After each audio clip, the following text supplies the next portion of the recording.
이 시간 우리가 이 찬양의 가사처럼 온 마음 다해 하나님을 예배하고 온 마음 다해 하나님을 알아가면서 우리 땅 가운데 하나님의 사랑으로 또 하나님의 은혜로 믿음으로 충만한 이 삶이 이 예배 시간이 되도록 함께 우리 기도하면서 예배 자리로 나가도록 하겠습니다. 하나님 오늘도 우리를 불러주셨습니다. 온 마음 다해 하나님을 예배하고 온 마음 다해 하나님을 사랑하고 온 마음 다해 하나님께 나아갈 수 있는 하나님의 음성에 귀를 기울일 수 있는 존귀하고 거룩한 시간들이 되게 하여 주옵소서. 우리는 연약하고 미련합니다.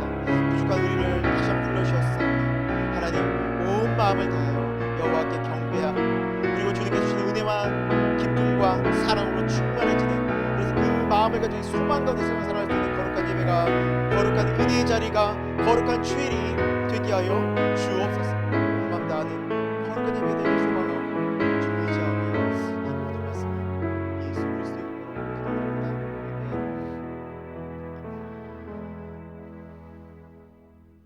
이 시간 우리가 사도신경 오늘 신앙을 고백하도록 하겠습니다.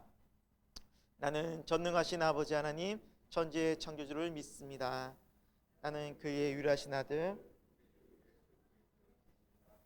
그는 성령으로 잉태되어 동정녀 마리아에게서 나시고 본디오 빌라도에게 고난을 받아 십자가에 못 박혀 죽으시고 장사된 지 사흘 만에 죽은 자 가운데서 다시 살아나셨으며 하늘에 오르시어 전능하신 아버지 하나님 우편에 앉아 계시다가 거기로부터 살아있는 자와 죽은 자를 심판하러 오십니다. 성령을 믿으며 거룩한 공교회와 교제와 죄를 용서받는 것과 몸의 부활과 영생을 믿습니다. 아멘. 우리 함께 찬송가 38장 함께 찬양하겠습니다.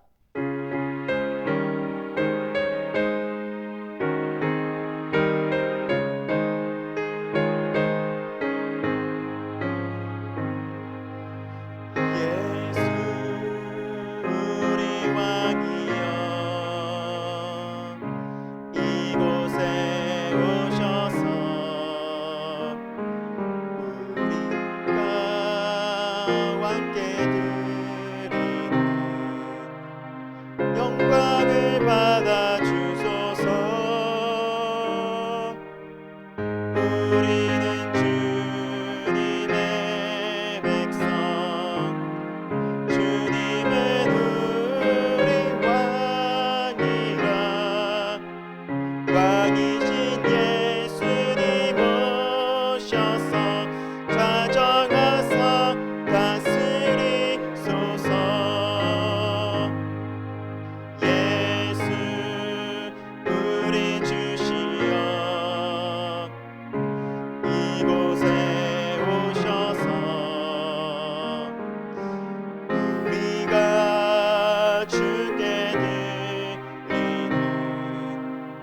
찬양을 받아 주소서. 우리는 주님의 종들, 주님은 우리 주시라. 주 대신 예수님 오셔서 이 찬양을 받아 주소서. 우리 함께 공동 기도문으로 기도하도록 하겠습니다. 십자가에서 우리를 향하신 하나님의 사랑을 확증하시고 우리를 자녀로 부르신 은혜의 주님을 찬양합니다. 하늘의 보좌를 버리시고 낮고 낮은 이 땅에 오신 주님의 사랑은 그 무엇으로도 측량할 수 없고 다 기록할 수 없는 사랑입니다. 사랑의 주님을 예배함으로 나왔습니다. 우리를 부르신 주님 앞에 신령과 진정으로 드리는 예배가 되게 하여 주옵소서. 습관적이거나 예배에 참석하는 정도가 아닌 우리의 온 마음을 다해 주님을 찬양하고 간절히 기도하며 말씀 앞에 순종하는 시간이 되게 인도해 주옵소서. 우리를 끝까지 사랑하기로 작정하신 하나님, 우리의 모습을 돌아보면 주님의 사랑을 받을 자격이 하나도 없음이 더욱 분명해집니다. 반복되는 실수를 저질렀고 교만과 고집으로 하나님의 뜻을 거스르는 일상이었습니다. 주신 말씀을 믿음으로 받기보다는 나에게 유리하고 필요한 말씀을 골라 들었던 교만도 있었습니다. 용서하여 주옵소서. 특별히 오늘도 우리에게 찾아오시기 원하시며 우리를 만나게 원하시는 주님의 마음을 깨달아 부족하지만 주님 앞으로 나아가는 담대함을 허락해 주옵소서. 우리 모두가 우리를 사랑하시는 주님을 만나는 감격과 감동을 누리는 이 예배가 되기를 소망합니다. 친히 주관하시고 임재하셔서 예비하신 복과 은혜를 누리는 우리 교회가 되게 하옵소서. 이 나라와 민족을 위해 기도합니다. 반복되는 북한의 위협과 이념으로 나눠진 이 땅을 불쌍히 여겨주시고 분열과 다툼과 갈등을 치유하는 치유자의 역할을 교회가 잘 감당하게 하여 주옵소서. 교회가 먼저 주님의 사랑과 은혜로 무장하여 어디로 가야 할지 모르는 세상 속에서 주님의 길을 향한 굳건한 방향을 제시하는 교회가 되게 하옵소서. 흔들리지 않고 오직 말씀 위에서 해석하고 판단하고 결정하는 용기를 주셔서 이 나라와 민족에게 베푸신 하나님의 놀라우신 은혜를 나타내는 참과도 같은 교회가 되게 하옵소서. 생명의 주관자 되시는 주님, 우리 교회 모든 가정들을 지켜주시고 주님의 사랑으로 보호해 주옵소서. 특별히 코로나로 어려움을 겪지 않도록 지켜주시고 모두 함께 예배하는 그날을 소망합니다. 예수 그리스도의 이름으로 기도합니다. 아멘. 이 시간 오늘 하나님께서 주신 말씀 누가복음 5장입니다.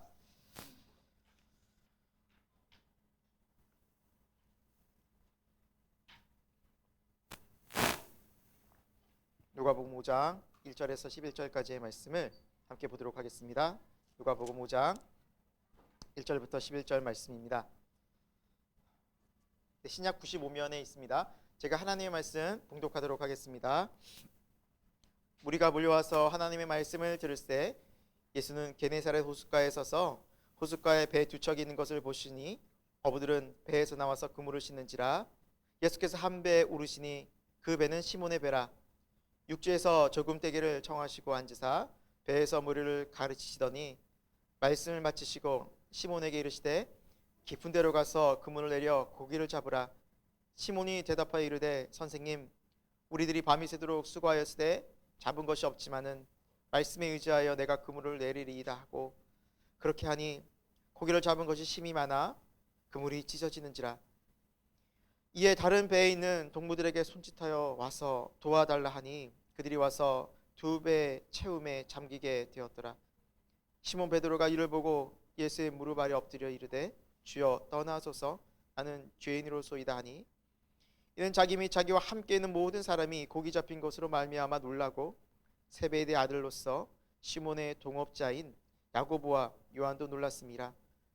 예수께서 시몬에게 이르시되 무서워하지 말라, 이제 후로는 내가 사람을 취하리라 하시니 그들이 배들을 육지에 대고 모든 것을 버려두고 예수를 따르니라. 아멘. 네, 오늘 하나님께서 주시는 말씀을 통해서 예수님이 찾아오시면 제목으로 함께 말씀 나누도록 하겠습니다.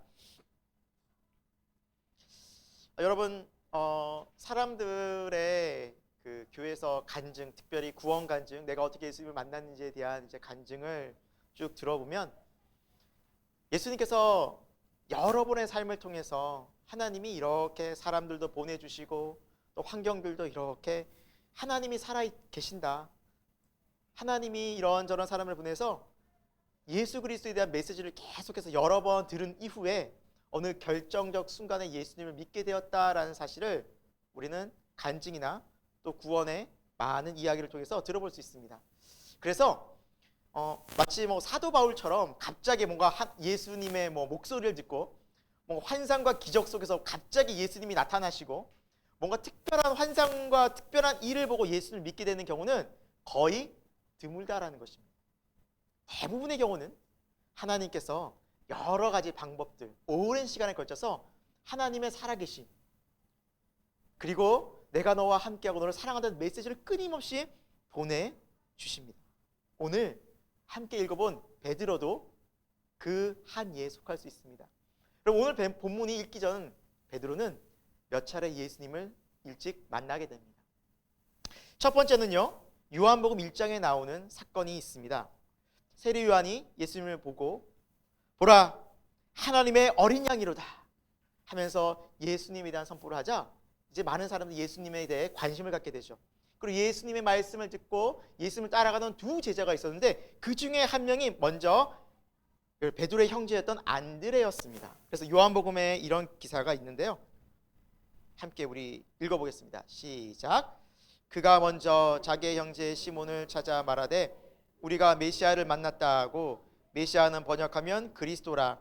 데리고 예수께로 오니 예수께서 보시고 이르시되 내가 요한의 아들 시몬이니 장차 게바라 하리라 하시니라. 게바는 번역하면 베드로라. 즉 우리가 지금 누가복음의 사건을 읽기 전 먼저 베드로는 예수님을 만나게 됩니다. 누구에 의해서? 형제 안드레에 의해서. 먼저 안드레가 예수님을 만나고 난 다음에 우와 우리가 메시아를 만났어 하고 그 형제인 베드로에게 예수님을 만날 수 있도록 데리고 옵니다. 그때 예수님께서 베드로를 보시고 42절에 뭐라고 말씀하십니까? 내가 요한의 아들 시몬이 아니냐. 그러나 장차 미래에 너의 이름이 게바라 할 것이다. 게바는 당시 아람어입니다. 시리아어죠. 헬라어로 바꾸면 베드로입니다. 그래서 당시 사람들이 그 동네 사람들이 아람어를 많이 썼는데 그 아람어로 게바 그리고 헬라어로 베드로. 그러니까 미래에 베드로의 삶이 어떻게 바뀌어질지 예수님께서 말씀해 주시는 겁니다. 여러분 이때 베드로가 믿음이 있었을까요? 아닙니다. 아직 예수님을 따를 마음도 없었고 예수님을 처음 만난 것입니다. 그러나 그 만남의 자리에서 예수님은 누구를 알아보셨어요? 너가 요한의 아들 시몬이다 라고 그의 정확한 이름, 누구의 자식인지도 어디에 사는지도 그 삶을 그대로 꿰뚫어 보고 계셨던 것입니다. 왜 그러실 수 있었을까요? 예수님은 창조주시기 때문에. 예수님은 전능하신 하나님의 아들이셨어요. 모든 것을 알고 계셨어요. 그렇게 첫 만남이 이렇게 시작이 됩니다. 그리고 두 번째 만남이 있었죠. 우리가 지난 시간에 설교를 우리 함께 들었는데요. 바로 누가복음 4장에 우리 말씀이었는데 바로 시몬 베드로의 장모님이 중한 열병으로 알아눕게 되죠. 그래서 그 열병을 치유할 때 베드로와 또 요한과 그 가족들이 친척들이 예수님을 모셔오죠. 그러면서 예수님께서 장모님을 치유하시는 그 사건의 현장에 누가 있었어요? 베드로가 있었어요. 예수님의 그 치유 사역을 직접 눈으로 목격했던 것입니다. 뿐만 아니었죠. 수많은 병자들이 와서 귀신 들린 자들이 와서 예수님께 왔을 때 베드로는 예수님이 어떤 분인지 다시 눈으로 목격하게 됩니다. 그분의 말씀 한마디에 그리고 그분이 환자 한 명 한 명에게 손을 대시며 사랑의 손길로 그들을 치유하시는 걸 보고 베드로는 깊은 인상을 받게 됩니다. 여러분 만약 이 자리에서 우리 교회에서 한 명이라도 오랜 중병에서 치유받으면 여기 아마 난리 날 겁니다. 여러분 폭발적으로 반응할 겁니다. 이 예배가 엄청. 그런데 그게 수십 명, 수백 명이 됐다고 생각해 보십시오. 그 현장이 있다고 생각해 보십시오. 정말 정신을 못 차릴 겁니다. 그 속에서 베드로는 예수님에 대해서 집중하지 않을 수 없었고 예수님이 그 현장에 계속해서 베드로를 있게 하셨다는 사실입니다. 그러면서 예수님은 베드로에게 계속 다가오고 계셨습니다. 이런 배경들을 우리가 좀 이해하고 오늘 본문을 보면 베드로가 왜 예수님을 따라갈 수밖에 없었는지를 조금 더 쉽게 우리가 이해할 수 있게 된다는 사실입니다. 어느 한날 갑자기 예수님이 깊은 곳에 그물을 내리라 물고기 많이 잡았다 해서 베드로가 갑자기 엎드리고 주를 따르겠습니다. 이런 일이 아니었다는 것이죠. 먼저 예수님은 그의 이름을 부르시고 그에게 예수님이 어떤 존재인지를 알려주시고 차근차근히 그의 인생 가운데 찾아오신 분이십니다. 너무나 인격적이시고 너무나 섬세하시고 너무나 정확하신 분이 주 예수 그리스도이십니다. 주님이 찾아오시면 어떤 일이 벌어지는지 우리 함께 오늘 말씀을 통해서 함께 살펴보길 소망합니다. 첫 번째입니다. 심령이 가난해질 때 비로소 주님을 만난다는 사실을 우리는 기억해야 됩니다. 심령이 가난한 사람이, 우리의 마음이 심령이 가난해질 때 비로소 예수님을 만나게 됩니다.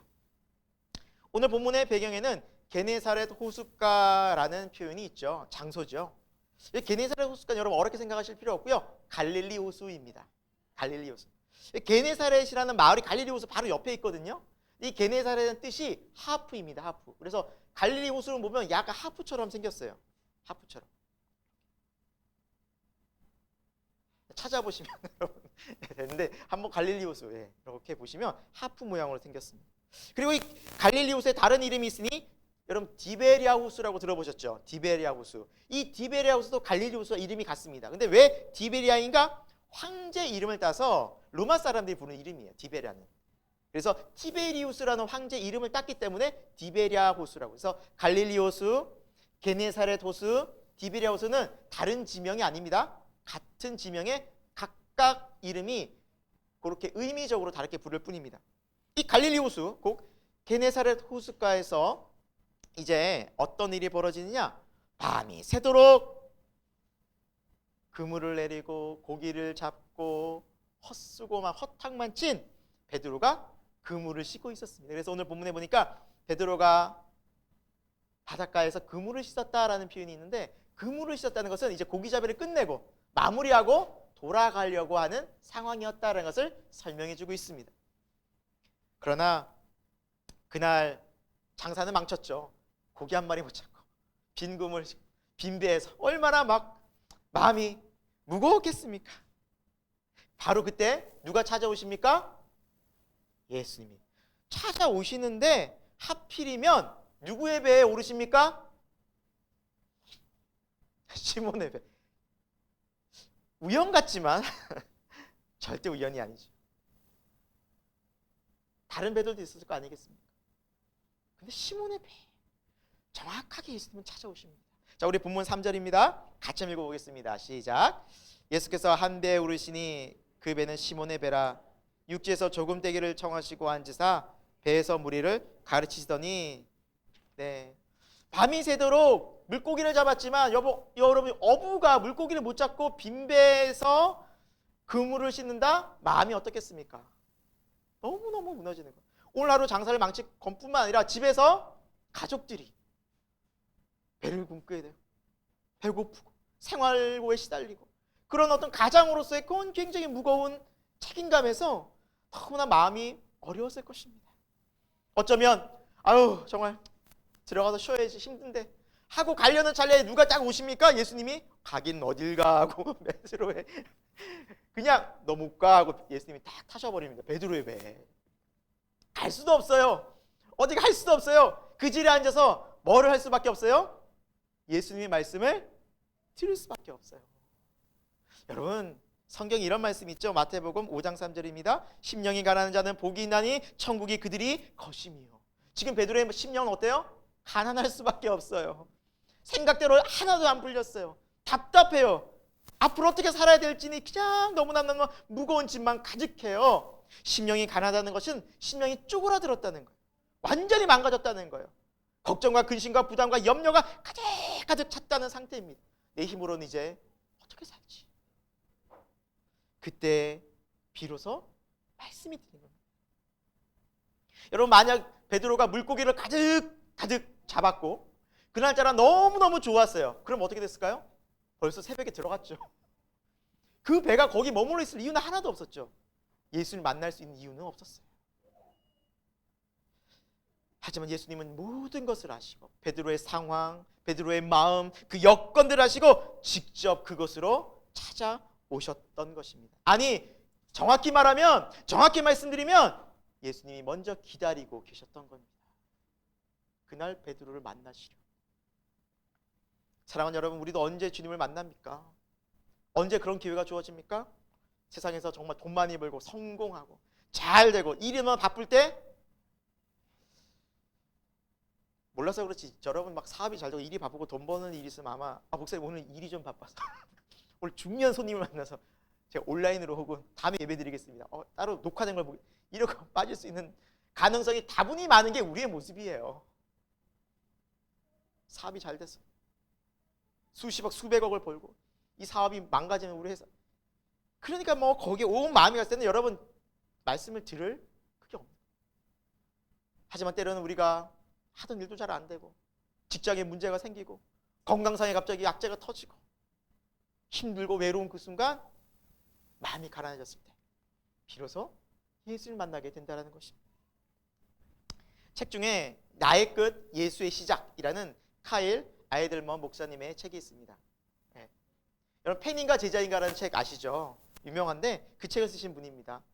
그래서 이분이 이제 책을 쓰셨는데 이 책을 쓰시면서 이제 페이스북에 이런 글을 올렸다고 합니다. 당신은 언제 정말 주님을 만나셨습니까? 당신이 어느 때에 예수님을 만나셨습니까? 그렇게 질문을 올리니까 수백 개 답글이 쫙쫙쫙쫙 달려졌는데 그 내용을 요약하니까 이런 내용이었습니다. 자신이 예수님을 결정적으로 만나게 하는 그 순간에 어떤 일이 벌어졌느냐? 더는 어찌할 도리가 없었을 때였습니다. 더는 내가 어떻게 할 수가 없었습니다. 내가 할 수 있는 것은 다 해봤지만 나는 막힌 담 앞에서 답답할 뿐이었습니다. 내 힘으로 해결할 수 없다는 사실을 인정해야만 했습니다.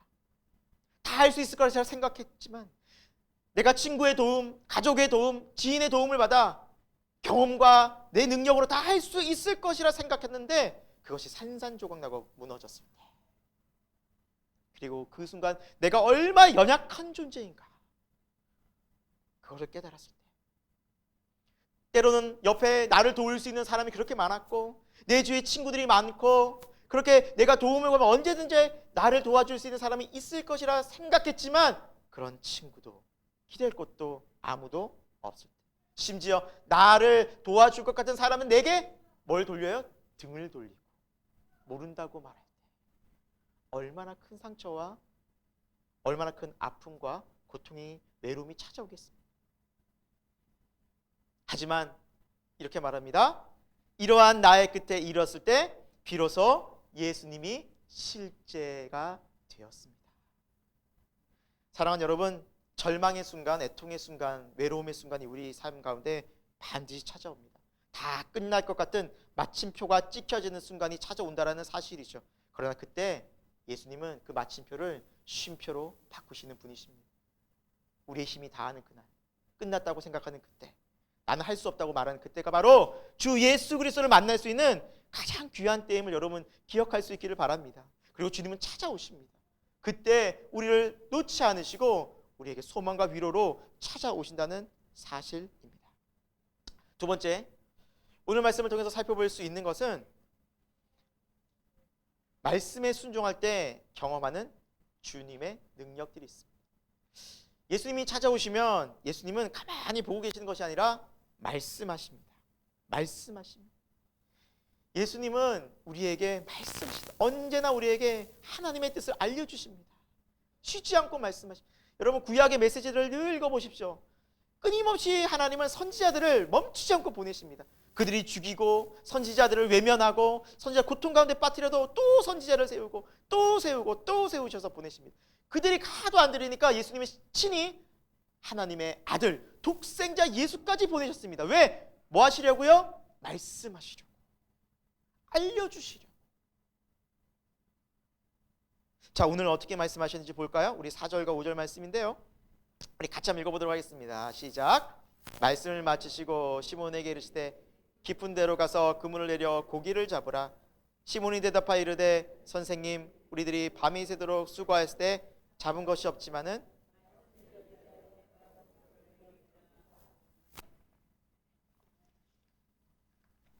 여러분 참 이해가 되지 않는 부분이기도 합니다. 여러분 잘 한번 이 상황을 우리가 조금 더 면밀히 살펴볼 필요가 있죠. 자, 말씀을 마치셨어요. 예수님께서 배에서, 베드로의 배에서 사람들에게 복음을 전하고 하나님 나라를 전한 것까지 이해가 됐을 수 있어요. 그렇죠? 그런데 시몬에게 갑자기 명령을 내리세요. 이 명령이 무엇이었어요? 깊은 데로 가서 그물을 내려 고기를 잡으라. 여러분 믿음이 좋으셔서 순종하면 되겠구나라는 거 아시겠지만 그 당시에 상황이 어땠습니까? 지금 예수님은 출신이 어부 출신입니까? 목수 출신입니까? 목수예요. 그럼 배에 대해서, 강에 대해서, 물고기 잡는 데에서 누가 더 잘할까요? 베드로입니다. 두말할 나위 없죠. 두말할 나위 없죠. 뭐 예를 들면 우리 예진자매 건반을 치고 있는 데가 예진아 건반을 왜 그렇게 쳐? 하면 예진자매 마음이 어떨까요? 목사님이라서 말은 잘 못하겠죠. 속으로 뭐 아시고 하시는 말씀인가? 그냥 자존심 상하고 뭐 내가 시킨 대로 해봐 그러면 예진자매가 할까요? 안 할 겁니다 아마. 제가 봐도 확실히 안 할 거예요. 아마 한마디 할 거예요. 왜냐면 자기 전공 분야가 있는데 비전공자가 얘기하면 기분이 확 상하거든요. 여러분 다 마찬가지예요. 제가 여러분에게 말씀을 전해서 이렇지 여러분 전공 분야에 대해 이래라 저래라 하면 여러분 기분이 어때요? 그건 아닌데요. 뭐 아시고 얘기하시는 건가? 너무 딱 이런 상황입니다. 지금 목수 치신 예수님이 배에 어떻게 그물을 내리라 이거 말하는 것 자체가 어불성설이에요. 이미 비상식적인 거예요. 두 번째, 그리고 고기를 잡을 때 여러분 낚시할 때요 물고기가 많은 지역이 어디냐면 깊은 곳이 아니라고 합니다. 오히려 깊이가 조금 얕은 만만한 곳에 물고기가 많이 거한다고 합니다. 먹이도 많고 하니까. 그러니까 고기 잡는 사람은 알아요. 깊은 곳에 그물을 내리면 안 돼요. 거기 고기가 많은 곳이 아니에요. 잡아본 사람들. 근데 오히려 거기를 내리래요 지금 예수님이. 세 번째, 무엇보다 베드로는 밤이 새도록 그물을 내렸어요. 이것저것을 내렸어요. 정말 안 내린 곳이 없을 정도로 그 밤새도록 그물을 몇 시간 수시간 동안 힘들게 내렸어요. 거기 안 가봤겠어요? 다 가봤어요. 해봤어요. 다 해봤고 너무 지쳐있는데 너무 이제 손 놓고 집에 가서 자고 싶은데 갑자기 다시 그물을 내리라. 해봤고 하는 데까지 해봤고 하기 싫은 상황에서 시키면 여러분 어때요? 짜증나죠. 여러분 그래서 이 상황들을 설명하고 종합해 보면서 자 베드로가 예수님의 말씀을 듣고 깊은 데로 가라 그물을 내리라 했을 때 아멘 할렐루야 믿습니다 하고 기대와 소망 가운데 갔을까요? 아니면 일단 한숨부터 나오고 이걸 해야 돼? 말씀에 의지해서 그냥 겨우겨우 갔을까요 여러분? 첫 번째 두 번째 첫 번째다 나는 저는 그래도 베드로가 믿음이 좋아서 첫 번째로 막 할렐루야 하면서 갔을 것이다. 두 번째 전 두 번째 같아요. 이건 할렐루야가 안 돼요. 이거는 짜증 막 나요. 근데 억지로 했을 것 같아요. 해봤거든. 그런데 뭘 의지했다고요? 말씀에 의지했어요.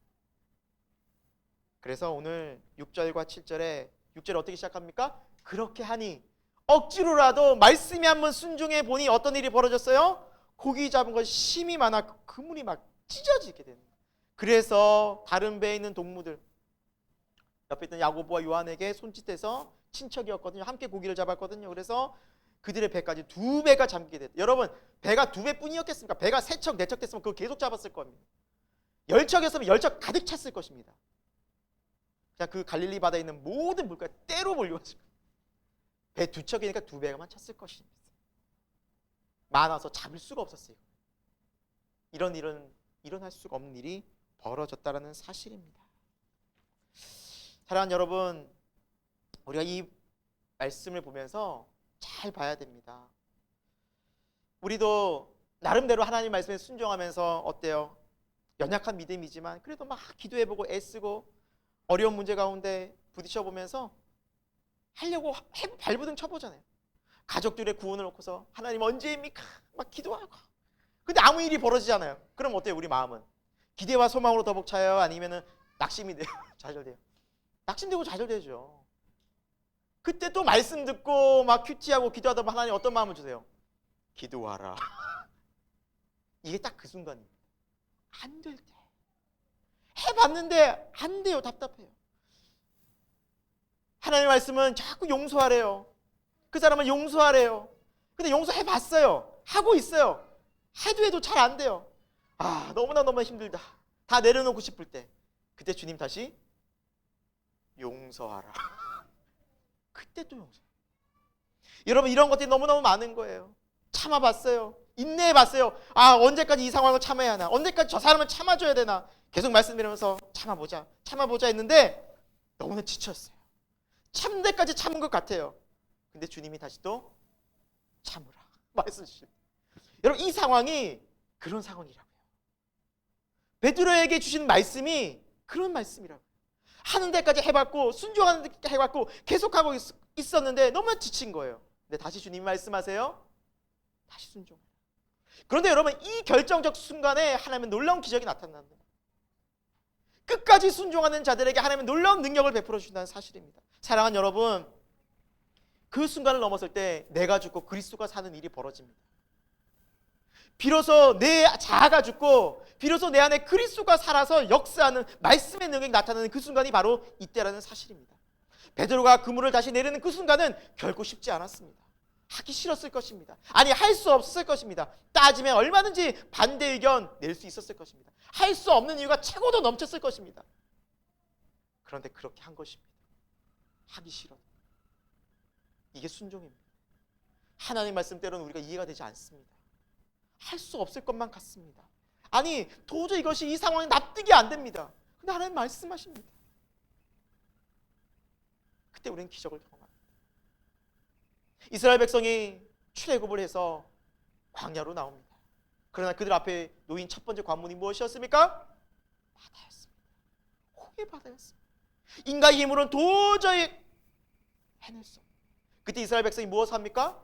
원망과 불평을 쏟아냅니다. 차라리 저 애굽 땅에서 죽었으면 더 편했을 것을 이곳까지 힘들게 나와서 여기서 우리를 죽이려고 하냐? 그리고 하나님은 바다를 가르셨습니다. 모세를 통해서 기도하게 하셨습니다. 여러분, 우리는 끝난 것 같고 한 대까지 한 것 같고 답답해서 길이 안 보는 것 같지만 그곳에서 다시 말씀을 순종할 때, 다시 기도의 손을 올릴 때, 다시 하나님을 붙잡을 때 하나님이 역사하기 시작하는 사실입니다. 여러분, 주님 말씀을 오늘도 살아 역사하신 하나님 오늘도 우리에게 말씀하십니다. 예배 때마다 말씀하시고요. 여러분 삶의 자리에서 기도할 때 말씀하실 것입니다. 이런 저런 루트를 통해서 알려주실 것입니다. 여러분, 그 말씀에 귀를 기울이고 그럼에도 불구하고 한번 순종해 볼 수 있는 저와 여러분이 되는 우리 새생명교회 교우들에는 모든 분들 되기를 축원드립니다. 세 번째입니다. 세상 무엇보다 예수님을 더 존귀히 여겨야 합니다. 세상 무엇보다 예수님이 더 존귀히 여겨집니다. 예수님이 오시면 예수님 이런 분이시구나, 예수님 이런 분이셨구나라는 것을 알게 됩니다. 예수님이 얼마나 존귀한 분인지를 경험하게 된다는 것입니다. 그분이 찾아오실 때. 여러분, 지금 베드로는 일생에 있어서 한 번도 경험해보지 못한 만선을 경험했을 것입니다. 자기가 태어나서 그렇게 물고기를 많이 잡아온 적은 아마 처음일 것입니다. 왜? 한 배도 아닌 두 배, 가득가득 차서 이 배가 잠길 것 같았습니다. 여러분, 어부로서 이런 일을 하는 사람으로서 이건 인생 최대의 목표 아닙니까? 내 평생에 고기 한번 이렇게 만선 탁 잡아오고 노래 부르면서 집으로 돌아가고 싶은 거, 그게 어부로서 최대 인생 목표가 아니었겠습니까? 그리고 얼마나 기쁨이고 자랑이겠습니까? 야, 내가 그때 말이야 이렇게 내려내 자랑. 그런데 그렇게 자랑하고 그렇게 정말 신나서 집에 가서 이제 물고기를 잡았으니, 밤새도록 물고기 못 잡다가 잡았으니 집으로 가야 될 사람이, 집에 가서 자랑해야 되고 이제 가족들을 생각해야 될 사람이 지금 뭐 하고 있는지 보겠습니다. 8절입니다. 같이 한번 읽어볼까요? 시작.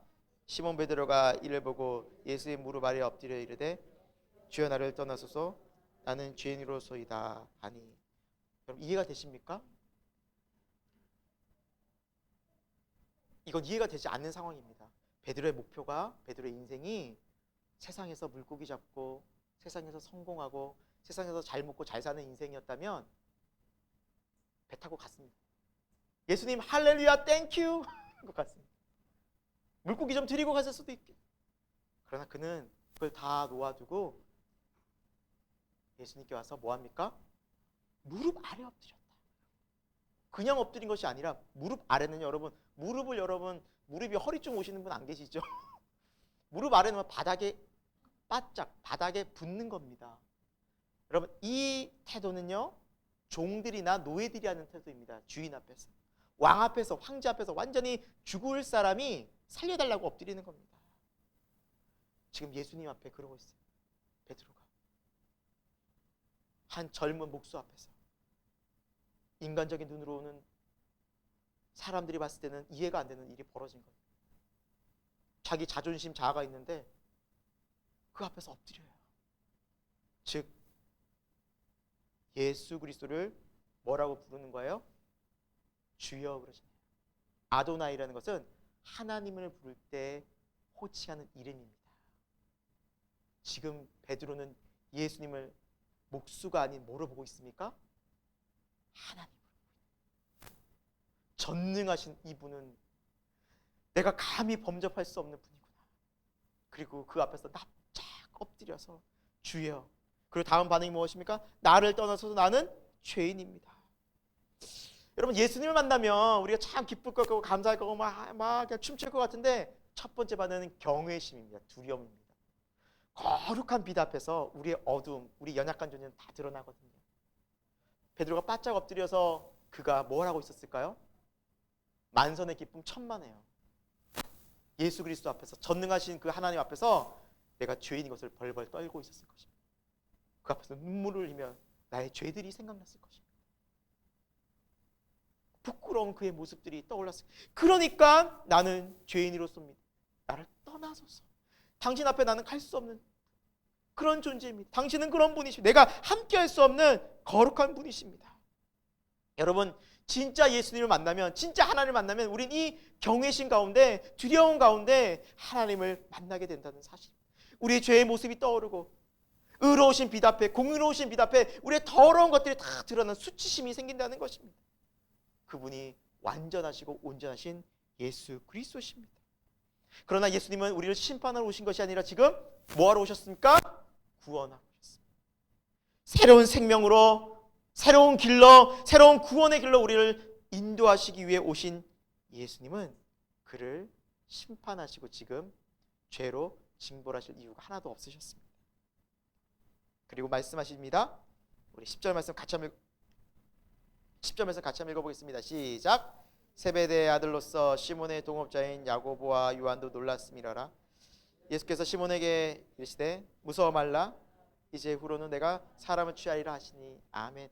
예수님 뭐라 말씀하세요? 시몬에게, 시몬아 두려워하지 마라. 무서워하지 마라. 난 너를 벌 주려고 너의 죄를 심판하러 온 것이 아니라 이제 너를 새로운 삶으로 이끌기 위해 왔다. 내가 앞으로 사람을 취하리라. 인생 목적이, 인생 삶이 완전히 변화된 새로운 인생으로 그를 불러주신다는 사실입니다. 여러분, 베드로의 마음에 이제 천국이 임한 것입니다. 하나님의 나라가 임하게 되었습니다. 여러분, 천국이 임한 삶은 어떤 삶일까요? 예수님께서는 천국에 대해서 이렇게 말씀해 주고 있습니다. 이제 마태복음 13장 44절인데요. 같이 한번 읽어볼까요? 시작. 천국은 마치 밭에 감추인 부화와 같으니 사람이 이를 발견한 후 숨겨두고 기뻐하며 돌아가서 자기의 소유를 다 팔아 그 밭을 사느니라. 아멘. 천국에 대한 여러 가지 비유를 해주시는데요. 밭의 비유를, 보화의 비유를 이제 해주시는데, 한 사람이 이제 아마 자기 밭이 아닌 남의 밭을 가난하니까 소작농으로 일했던 것 같아요. 밭을 막 이렇게 팔았는데, 아유 힘들어, 오늘도 이렇게 내가 먹고 사는구나 하면서 이렇게 팠는데 뭐 돌 같은 게 딱 걸리는 거예요. 뭐지? 팠는데 돌에서 누런빛이 나는 거예요.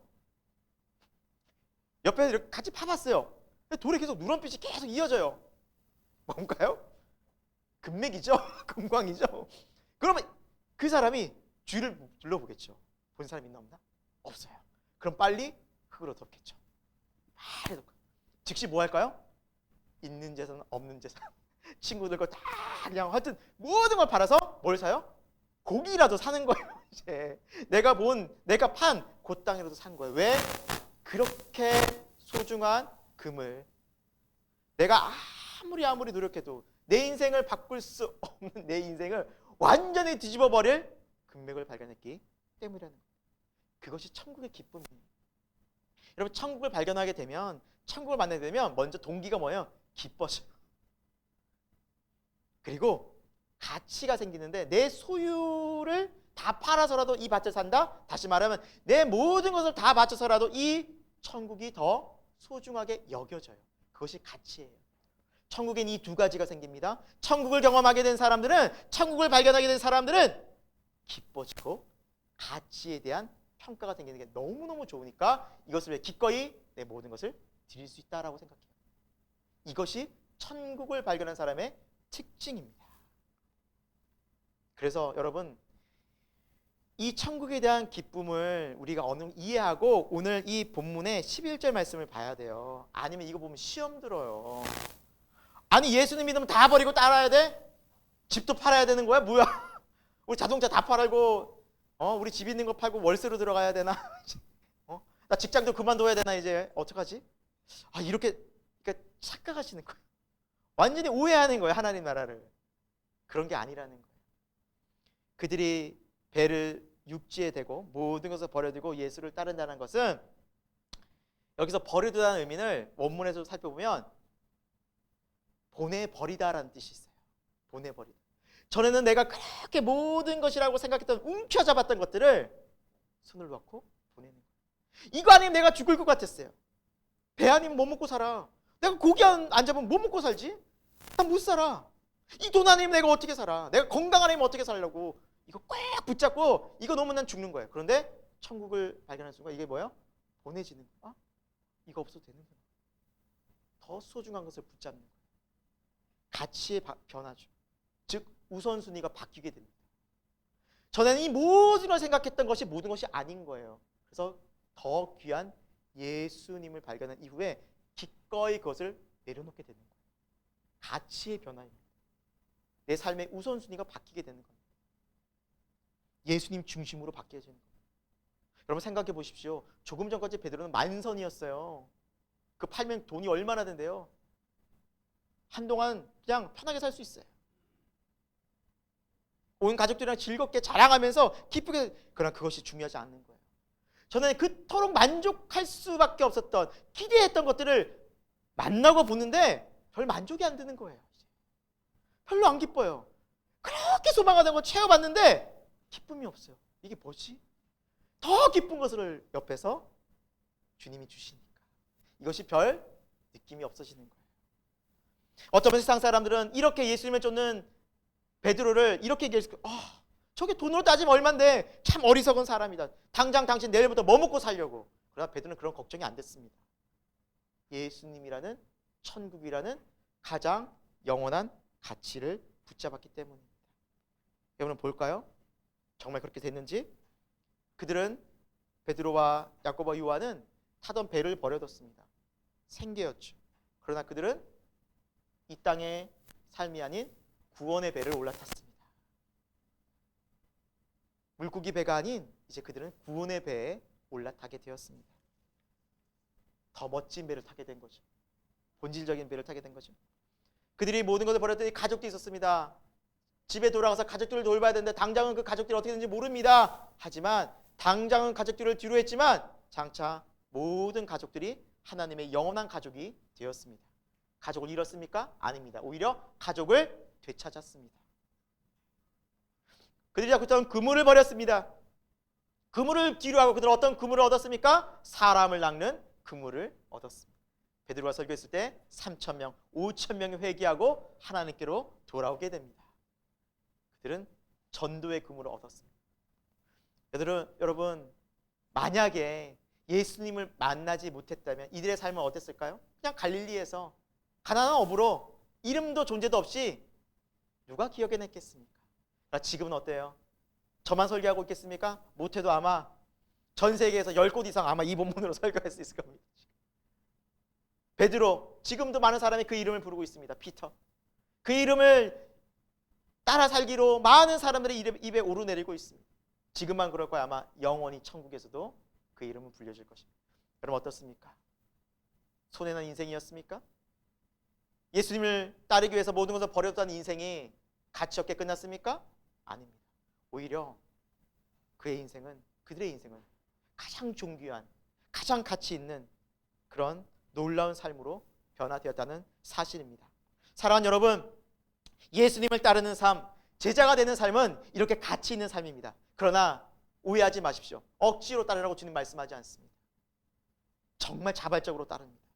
정말 기뻐하며 따릅니다. 이 십자가의 길이 때로는 고난과 환난과 어려움이 있을지라도 여러분 이 십자가의 길이 막막하고 두렵고 염려 가운데 걷습니까? 아닙니다. 오히려 이 속에서 우리는 노래합니다. 찬양합니다. 기뻐합니다. 감사합니다. 그것이 예수 그리스도를 따르는 영광된 길인 줄로 여러분 믿으시기를 바랍니다. 이것이 천국 복음입니다. 이 세상 어느 누구도, 이 세상 어느 곳에서도 갈 수 없는, 알 수 없는 길이 바로 이 영광스러운 구원의 길인 것입니다. 말씀을 마무리합니다. 파라과이의 빈민촌 마을인 카테우라라는 곳이 있습니다. 그런데 이것은 좀 특이한 게 쓰레기 섬입니다. 그러니까 이 마을에 각지에서 모인, 나라에서 모인 쓰레기를 다 버립니다. 쓰레기 매립지죠. 쉽게 얘기하면 이 마을에, 이 동네에 곳곳 쓰레기들이 있는 그 사이사이에 마을이 있습니다. 여러분 어떨까요? 그곳에 아이들이 무슨 소망이 있을까요? 꿈이 있을까요? 이들은 자라면서 술, 마약, 폭력 같은 비행에 노출되어서 정말 삶에 아무런 소망도 꿈도 없이 하루하루 근근히 살아가는 마을입니다. 이 마을에 환경공학자인 또 음악교사인 파비오 차베스라는 사람이 이 마을에 방문을 하게 됩니다. 그리고 그는 이 마을이 너무 안타까웠습니다. 그리고 그 마을에 음악 학교를 세웁니다. 그리고 오케스트라를 만듭니다. 여러분 오케스트라 하면 악기를 연주할 텐데 첼로, 바이올린, 플룻, 비올라 이런 것들 고가의 악기죠. 어떻게 만들까요? 이 사람 환경공학자라 그랬잖아요. 그래서 그 마을에 있는 쓰레기 더미에서 캔, 통조림, 그리고 모든 조리기구 각종 것들을 다 모아서 뭘 만들었냐면 악기를 만듭니다. 이 악기가 바이올린, 비올라, 첼로, 플룻, 기타. 앞에서 보이시죠 여러분? 깡통이에요. 깡통. 캔이에요. 쓰레기 더미에서 찾아서 그걸 만든 거예요. 줄로 연결하고 만든 거예요. 이렇게 탄생한 오케스트라가 랜드필 하모니라는 오케스트라입니다. 그런데 이들이요 전 세계 지금 순회 공연 다니고 있어요. 2017년도에 한국도 왔어요. 쓰레기 더미에서도 희망을 볼 수 있다는 그들의 메시지가 세계인의 가슴에 깊은 감동으로 다가왔다는 것입니다. 아무런 소망이 없고 절망 가운데 있었던 그들의 인생이 새로운 삶으로 희망으로 펼칠 수 있었다는 사실은 사람들에게 큰 도전과 감동이 되지 않을 수 없었던 사실입니다. 그래서 한 소녀의 인터뷰는 이렇게 얘기합니다. 저는 파비오 선생님을 만나지 않았다면 이 쓰레기 더미에서 아무런 소망도 꿈도 없이 자랐을 것입니다. 저에게 랜드필 하모니는 저의 꿈이고 저의 희망입니다. 아무런 꿈도 없었고 절망 가운데 있었고 쓰레기장에서 그냥 그렇게 죽을 수밖에 없는 인생이었지만 한 분 파비오 선생님이 찾아와서 그들의 인생을 바꾸어 주셨듯이 예수 그리스도께서 너무나도 이 세상에 빠져서 이 세상의 전부인 줄 알고 이 세상에서 낙심하고 좌절하고 낙담하고 실패와 절망으로 죽음으로 가던 우리의 실패한 인생을 부르셔서 영생의 길로 인도하시는 그러한 주 예수님을 만날 때 우리 인생 또한 이렇게 아름다운 소망과 아름다운 꿈을 새로운 삶을 펼쳐나갈 수 있다는 사실이 복음인 것입니다. 사랑하는 여러분, 나를 볼 때는 어떤 희망도 또 어떤 소망도 보이지 않을 수 있습니다. 그러나 나를 부르신 주님을 볼 때 그분을 따라갈 때 이제 내 삶은 정말 새로운 삶, 새 창조가 일어나는 삶, 그리고 거룩한 빛으로 인도되는 삶을 살 수 있다라는 사실입니다. 그분이 바로 주 예수 그리스도임을 믿으시기 바랍니다. 여러분 우리의 인생, 우리의 가정, 우리의 교회 이제 누구에게 초점을 맞춰야 할까요? 예수 그리스도이십니다. 오늘도 주님은 찾아오십니다. 오늘도 주님은 갈릴리에서 그 어부들 특히 베드로를 만났던 그것처럼 우리를 계속 찾아오십니다. 말씀하십니다. 오늘도 그 주 예수 그리스도를 만나 그 예수 그리스도와 함께하는 거룩하고 복된 이 은혜의 사순절이 되기를 예수 그리스도의 이름으로 축원드립니다. 함께 기도하겠습니다.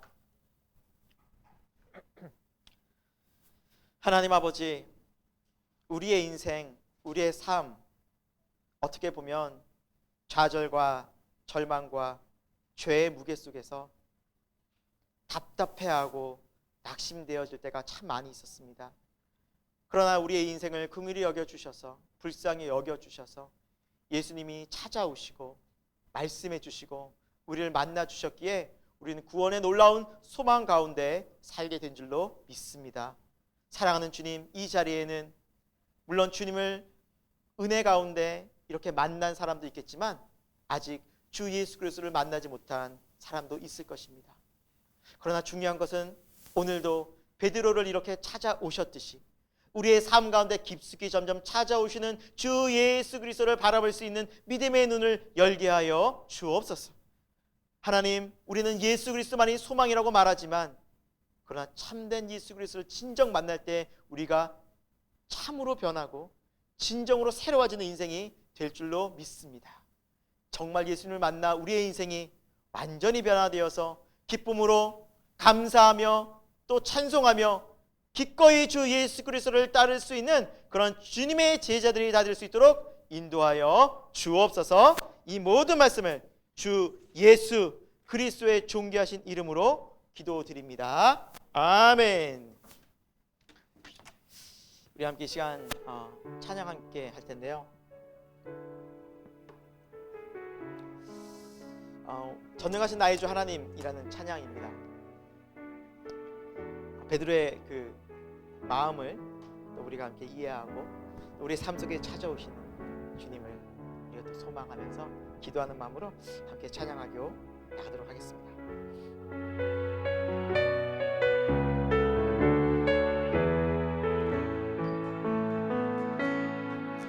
전능하신 나의 주 하나님을 능치 못하신 일 전혀 없네. 우리의 모든 간구도 우리의 모든 생각도 우리의 모든 꿈과 모든 소망도 신실하신 나의 주 하나님은 우리의 모든 괴로움 바꿀 수 있네.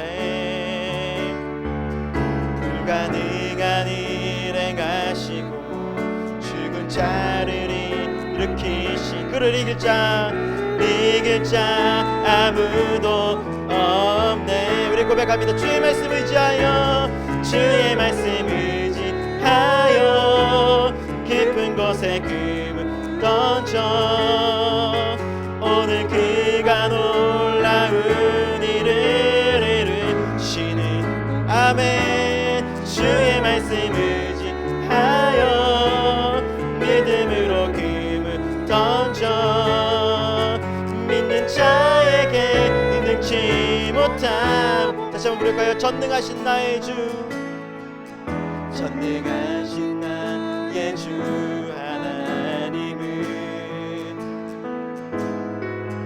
능치 못하신 일 전혀 없네. 우리의 모든 간구 우리의 모든 생각도 우리의 모든 꿈과 모든 소망도 아멘. 신실하신 나의 주 하나님은 우리의 모든 괴로움 우리의 모든 괴로움 바꿀 수 있네. 아멘. 불가능한 일 행하신 죽은 자를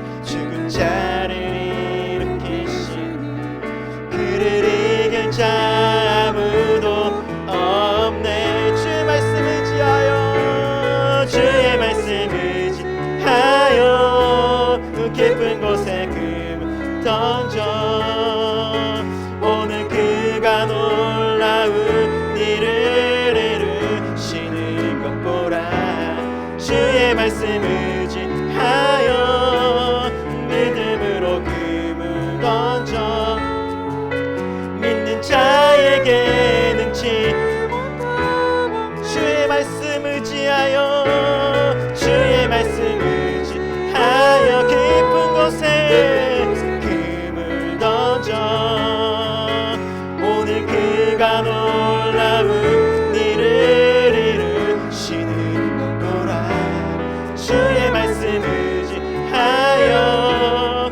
믿음으로 금을 던져 믿는 자에게 능치 못함 없네. 믿는 자에게 능치 못함 없네. 믿는 자에게 능치 못함. 다시 한번 고백할까요? 믿는 자에게 능치 못함 없네. 믿는 자에게 능치 못함 없네. 아멘. 이제 우리 함께 기도하기 원합니다. 사랑하는 여러분, 우리 마음속에 기도하다가 과연 이게 될까? 옆에 사람들도 말합니다. 이제 그만 포기하시죠. 이제 그만 멈추죠. 한 대까지 했잖아요. 그래서 낙심되고 좌절되는 그 순간에도 주님은 말씀하십니다. 깊은 데로가 그물을 내리라. 여러분, 그것이 우리의 소망인 것입니다. 포기하고 낙심되어질 때 바로 그 순간에 들리는 주님의 음성이 우리를 살리는 줄로 여러분 믿으시기 바랍니다. 그때 기적과 능력이 일어나는 것입니다. 여러분, 마음 가운데 기도했다가 놓았던 제목들이 있습니까? 이건 안 될 것 같아. 이건 너무 어려워. 오래 해봤잖아. 멈춰진 것들이 있었습니까? 여러분, 다시 그 기도의 제목들을 다시 한번 간절히 기도하고 다시 주님의 음성 가운데 나갈 수 있기를 축원드립니다. 이제 주여 한번 외치고 여러분, 우리 삶 가운데 다시 한번 기도의 제목들을 주님 앞에 아뢰면서 다시 한번 깊은 곳에 믿음으로 그물을 내릴 수 있는 저와 여러분이 되기를 소망합니다. 함께 주여 외치겠습니다. 주여. 하나님 아버지, 우리가 주님을 믿으면서 주님을 믿는다고 교회 생활하면서 아버지, 우리가 기도하다가 낙심되어지고 순종하다가 낙심되고 절망되어지고 포기하고 싶을 때 그것을 내려온 적이 얼마나 많이 있었습니까? 그러나 아버지 하나님, 정말 다시 한번 우리가 오늘 말씀처럼 베드로처럼 하나님 우리 힘대로 해봤고 최선을 다해 살아봤는데 안 되는 그 순간에도 주의 말씀 의지하여 다시 말씀에 의지하여 그물을 내릴 수 있는 믿음의 그물을 내릴 수 있는 순종의 그물을 내릴 수 있는 믿음이 되게 하여 주옵소서. 포기하지 않고 낙심하지 않고 나가기를 원합니다. 베드로가 포기하고 들어갔다면 그 밤에 들어가고 포기하고 집으로 돌아갔다면 아무런 역사도 일어나지 않았을 것입니다. 그러나 그는 끝까지 그물을 내리고 끝까지 포기하지 않고 그 자리에 있었기에 주 예수 그리스도를 만날 수 있었습니다. 하나님, 포기하지 않고 믿음으로 주님 앞에 서고 믿음으로 주님의 말씀을 기다릴 수 있는 저희 모두가 되게 하여 주옵소서. 주님 말씀하십니다. 주님 우리에게 말씀하십니다. 주님은 살아계시기 때문입니다. 주님은 살아 역사하시기 때문입니다. 주의 말씀은 능력이기 때문입니다. 우리를 너무나 잘 알고 계시는 주님, 오늘도 우리를 찾아오십니다. 우리의 마음을 만져주십니다. 우리의 상황을 아십니다. 주님, 우리를 보호하십니다. 우리를 도와주십니다. 주님은 능력을 주십니다. 하나님, 우리가 무엇을 의지하고 살았습니까?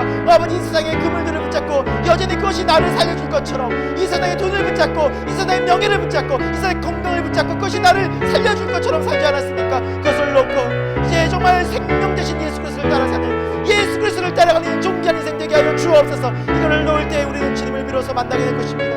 이것이 절망의 끝에서 주님을 만나는 길일 것입니다. 하나님, 우리 힘대로 살 수 없음을 고백합니다. 우리 이제 벽에 부딪혔습니다. 우리는 나약합니다. 어쩌면 쓰레기 더미 같은 인생입니다. 아니, 맞습니다. 그것이 정확히 맞습니다. 세상에 없어진 것들, 쓰레기 같은 것들을 우리는 쫓으며 살았습니다. 그것을 바라보며 살았습니다. 그러나 우리는 이렇게 살 수 없는 존재들입니다. 예수님이 우리를 불러주셨습니다. 예수님이 거룩한 백성으로 부르셨습니다. 이제는 주님 존귀한 인생, 거룩한 인생, 예수님을 따라가는 인생, 예수님을 바라보는 인생이 될 줄로 믿습니다. 그때 우리의 삶과 우리의 직장과 우리의 직업과 우리의 아버지 가정과 우리의 건강과 우리의 물질의 모든 문제들이 다시 한번 주님 안에서 새롭게 재편될 줄로 믿습니다. 주여, 살아 역사하여 주시고 인도하여 주시고 함께하여 주시고 우리 생명교회에 뜨겁게 역사하여 주시고 가정가정마다 예수 그리스도를 따르는 믿음으로 그물을 내릴 수 있는 믿음의 가정들이 존귀한 가정이 다 될 수 있도록 하나님 역사하여 주옵소서. 주님 의지합니다.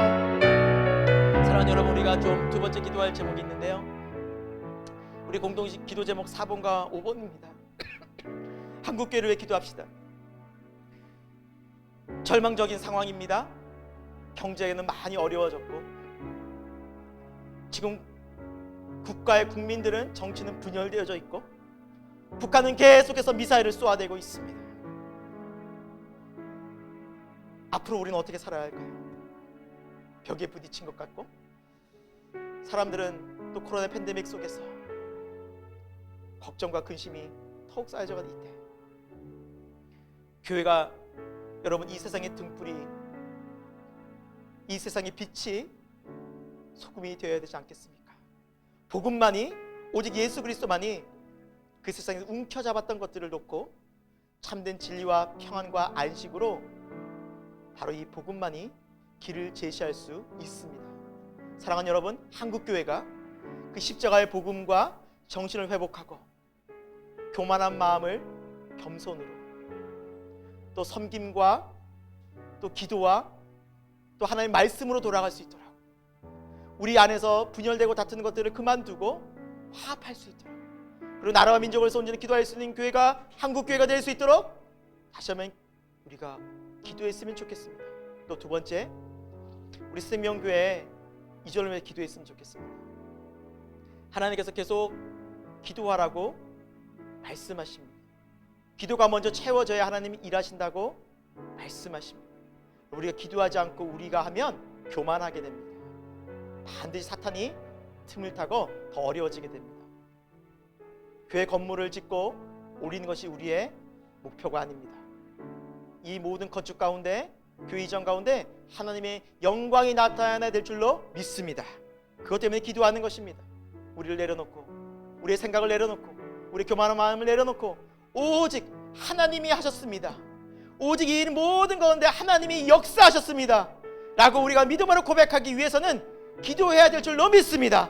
하나님 말씀하시면 됩니다. 하나님 말씀하시면 역사가 일어납니다. 하나님이 기적을 일으키시면 그 일은 이루어지는 것입니다. 우리가 함께 이 시간 주여 간절히 외치고 나라의 민족과 우리 교회 건축을 위해서 함께 기도하겠습니다. 주여, 사랑하는 주님, 우리가 함께 이 시간 나라와 민족을 위해 이 한국교회에 기도하기 원합니다.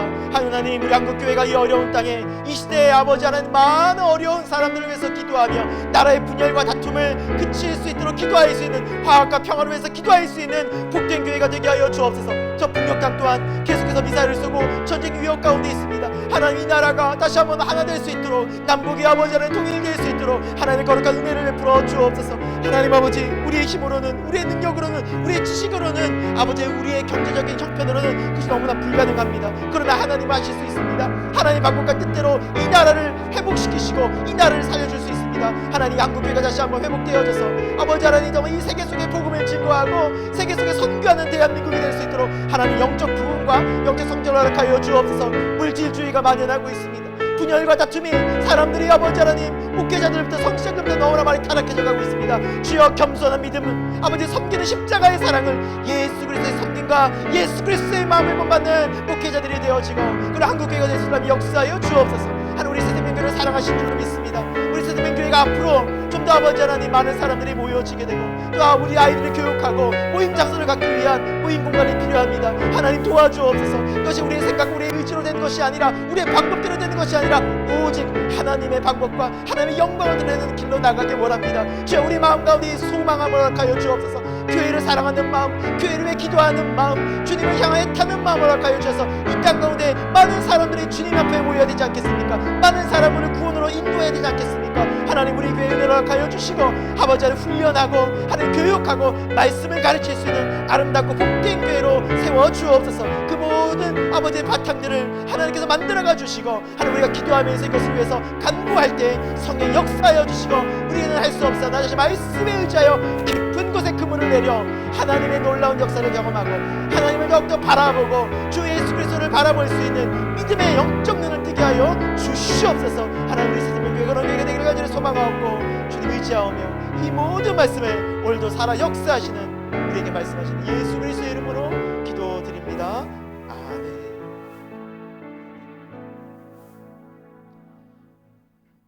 아무런 소망 없이 이 세상을 걷던 우리를 이 세상이 전부인 것처럼 돈이, 쾌락이, 또 건강이, 직장이, 일이 내 인생의 우선순위에서 최고였던 그런 삶들을 어떻게 보면 세상의 쓰레기 같은 그런 것들을 쫓아가며 매일매일 살았던 우리 인생에 예수님 찾아오셨습니다. 우리를 불러주셨습니다. 우리를 만나주셨습니다. 그 십자가의 사랑을 알려주셨습니다. 하나님의 거룩한 백성으로 영생을 허락해 주셨습니다. 하나님, 이 세상 그 무엇으로도 그 어떤 물질로도 비교할 수 없는 주 예수 그리스도의 사랑을 보여주신 것 감사를 올려드립니다. 하나님, 우리가 예배를 드리면서 그 십자가의 은혜에 감격하고 감사할 수 있는 구원의 은혜를 노래할 수 있는 우리 생명교회가 되게 하여 주옵소서. 우리가 이 땅 가운데 살면서 무엇을 이제 추구하며 살아야겠습니까? 오직 예수님이 되게 하여 주옵소서. 오직 예수님의 마음을 품고 물질을 보게 하시고 예수님의 마음을 품고 가족을 보게 하시고, 예수님의 마음을 품고 우리 일터를 바라보며 예수님의 마음을 품고 교회를 생각할 수 있는 우리의 믿음이 되게 하여 주옵소서. 하나님, 지금 이 세상은 너무나 혼란스럽습니다. 곳곳에 전쟁이 일어나고, 또 특별히 한국은 전쟁 위협 가운데 있는 나라입니다. 경제, 정치, 사회, 문화 어느 것 하나 건강한 것 없이 다 망가지고 분열되어지고 다툼과 두려움 가운데 가득한 이 세상이지만, 이곳에서도 예수님을 따르는 삶은 감사로, 기쁨으로, 은혜로 노래하는 삶을 살게 될 줄로 믿습니다. 하나님, 우리의 인생이 그렇게 십자가의 길을 걸어갈 수 있는, 예수 그리스도와 함께하는 그러한 존귀한 인생이 되도록 역사하여 주옵소서. 또한 새생명교회 날마다 새생명의 역사가 일어나서 구원받는 자가 날마다 더해져서 이곳을 통하여서 예수 그리스도를 만나는 존귀한 은혜가 있게 하여 주옵소서. 사랑하는 주님, 우리 자라나는 귀한 아이들이 있습니다. 이 세상의 문화가 너무나 악합니다. 하나님, 이 세계상 속에서 우리 아이들의 믿음을 굳건히 지켜주시고, 우리 새생명교회에서 믿음으로 잘 양육되어져서 이 세상에서 빛과 소금 되는 주님의 귀한 어린이들로 잘 자라나게 도와 주옵소서. 하나님 앞에 나오면서 마음과 뜻과 정성을 다하여 드린 귀한 예물이 있사오니 하나님 기뻐 받아 주시고, 어려운 때라고 말하지만, 힘든 때라고 말하지만, 이런 상황 속에서도 하나님이 채우시는, 하나님이 도우시는 놀라운 은혜를 날마다 경험하는 우리 모든 새생명 교회 교우들이 다 되도록 도와 주옵소서. 지금은 예수 그리스도의 십자가의 그 놀라우신 구원의 은혜와 독생자 예수 보내주시고 온 인류를, 온 세상을 사랑하시는 그 하나님의 영원하신 사랑하심과, 오늘도 말씀을 통하여 우리에게 새로운 진리와 참된 복음과 주 예수 그리스도를 알려주시는 성령의 감화감동 역사하심이 오늘도 이 사순절 기간 예배를 드리며 예수님과 함께 다시 한번 살아가기를, 주 예수 그리스도 더욱더 알아가고 닮아가기를 다짐하는 우리 새생명교회의 모든 교우들 가운데, 또 지금 건강상의 문제로, 또 직업상의 문제로, 또 개인적인 여러 가지 문제로 답답해하며 안타까운 상황 가운데 있는 우리 모든 새생명교회 교우들의 가정마다, 또 한국교회와 온 열방 가운데 지금부터 영원토록 함께 하시기를 간절히 축원하옵나이다. 아멘.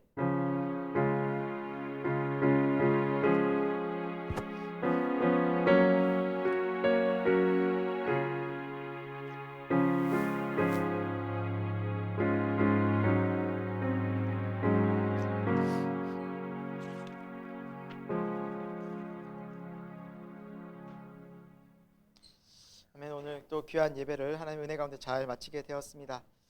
우리 앞뒤적으로 우리 사랑합니다, 축복합니다, 우리 성도의 교제 나누도록 할까요?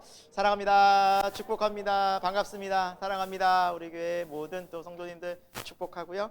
또 온라인으로 함께 예배하고 있는 우리 모든 가족들도 사랑하고 축복합니다. 하나님 은혜 가운데 함께한 한 주가 되길 소망합니다. 교회 소식 알려드리겠습니다. 사순절 기간이 계속되고 있습니다. 이 사순절은 예수 그리스도의 십자가의 은혜, 우리를 구원하시기 위한 그런 사랑과 은혜에 집중하는 시간이죠. 다른 많은 시간들도 있겠지만 특별히 사순절 기간 더 말씀과 기도로 예수님께로 더 집중할 수 있는 우리 새생명교회 교우들이 되길 소망합니다. 네, 두 번째 광고입니다. 큐티 정기 구독을 신청받습니다. 이제 구독 기간은 14개월입니다. 5월부터 하는 거고요. 목사님, 이게 4월에 우리가 4월에 끝나니까 우리가 언제쯤 그럼 이번 주 안으로 보내주시면 저희가 아마 금액의 일부를 교회에서 이제 부담을 하고요. 또 여러분 아마 금액을 우리가 작년에 4만 원, 아마 여러분 우리가 한 2, 3만 원 정도의 금액을 부담하는 걸로 알고 있는데, 아무튼 저희가 어느 부담을 하고 여러분 4만 원입니다. 4만 원. 그래서 교회 계좌로 이름이랑 이렇게 계좌로 4만 원 보내주시면 정기 구독 이렇게 신청하는 걸로 알고 저희가 신청하도록 하겠습니다. 그리고 이름도 이렇게 적어주시면 되겠습니다. 보내주시면 되겠습니다. 네, 코로나 감염 계속되고 있죠. 한 바퀴 돈 것 같아요. 거의 끝자락에 온 것 같아요. 우리 교회 교인들도. 그래서 우리 어린이분 너무 편하게 만나고 있어요. 지금 다 한 번씩 걸려가지고 애들이 그래서 뭐 너무 편하게 걱정 없이 만나서 아무튼 뭐 감사합니다 하나님. 그리고 지금 또 코로나 이제 막바지에 또 걸리신 우리 가족들이 있죠. 우리 김영 집사님 가정을 위해서 끝까지 기도해 주시고요. 또 성령 목사 어머니 건강을 위해서 계속 기도 부탁드리고요. 또 계속해서 우리 또 어려울 때마다 중보기도 해주시면 우리 같이 좀 기도하도록 하겠습니다. 네 번째 광고입니다. 말씀 나눔. 하나님의 우리 말씀을 또 다시 우리가 수요일 날 또 올려서 같이 보잖아요. 다시 또 말씀 묵상하고 오직 말씀입니다. 말씀에 의지하여 우리가 살아가는 생명 교회가 됐으면 좋겠고요. 화요일 저녁까지 그 이후에 보내시면 올리기 힘들어서 늦어도 화요일 저녁까지. 그래서 일찍 보내시면 좋고요. 생각 잘 나실 때 그렇게 말씀 나누면 있으면 좋겠습니다. 네, 우리 3월 암송 구절 같이 한번 암송하도록 할까요? 시작. 음행과 온갖 더러운 것과 탐욕은 너희 중에서 그 이름조차도 부르지 말라. 이는 성도에게 마땅한 바니라. 에베소서 5장 3절 말씀. 아멘. 한 주간도 주님의 은혜 가운데 승리하시길 바랍니다. 감사합니다.